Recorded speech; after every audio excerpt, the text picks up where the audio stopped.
Swine flu, काल आपण काय बोललो होता डेंगू, आता काय आहे स्वाइन फ्लू. रिजन म्हणजे कारणे, सिम्पटम्स लक्षणे. रिजन्स कशामुळे होतो, infection for swine flu. Swine फ्लूचे इन्फेक्शन जे होतं ते कशामुळे होतं, ऑकर्स आढळते इन्फेक्शन थ्रू म्हणजे च्या मार्फत, कशामार्फत, pigs and human. Pigs and human, pig म्हणजे डुक्कर, ह्युमन्स म्हणजे मानव, या दोघांमार्फत काय होतो स्वाइन फ्लू. एवढं पिग्स अँड ह्युमन्स यांच्या मार्फत ते कारण बनतात पिग्स अँड ह्युमन्स.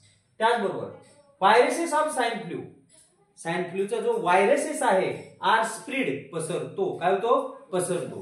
कुठं पसरतो, थ्रू च्या मार्फत. Secretion of knows and throat, जे नोज मधलं सिक्रेशन असतं किंवा जो थ्रोट मधलं सिक्रेशन असतो, नोज तुम्हाला कळते घसा, थ्रोट सॉरी नोज नाक कळते, थ्रोट घसा कळतोय, ह्याच्यातलं जे सिक्रेशन असतं म्हणजे बाहेर पडणारे जे लाळ आहे काय असेल ते सिक्रेशन, जे लाळ नाही काय म्हणतो आपण स्त्रव, त्या स्त्रवामुळे होतो.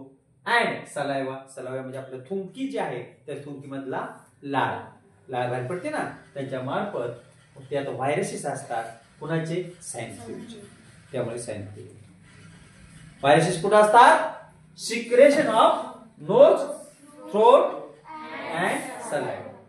समजलं. आता सिम्पटम्स, हे लक्षणे कशी ओळखायची.